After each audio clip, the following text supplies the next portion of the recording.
আমাদের দেশে এক শ্রেণীর লোক বাইরের থেকেও আসে, বিদেশ থেকেও আসে, নামের আগে আওলাদে রসুল লাগান।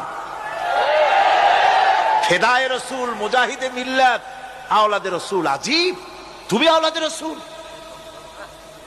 আওলাদে রসুল যদি হবে তাহলে তুমি যে দেশের মানুষ, সেই দেশে মুসলমানদের যখন জবাহ করা হয় পার্লামেন্টে কথা বলে বেরিয়ে আসো না কেন? তোমার জেল হয় না কেন?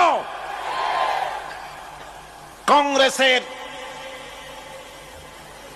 সেন্ট্রাল বডির সদস্য হয়ে আওলাদে রসুল লাগাইয়া বাংলাদেশের রাজনীতিতে নাক গলাতে দেওয়া হবে না। এরা কংগ্রেসের পা চাটা গোলাম। এদেরকে চিনতে হবে, যারা আমার দেশে এসে মুসলমানদের মধ্যে বিভেদ সৃষ্টি করতে চায়।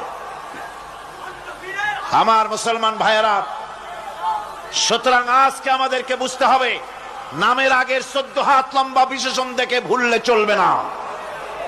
কথা মনে থাকবে? এরা কংগ্রেসের গোলাম।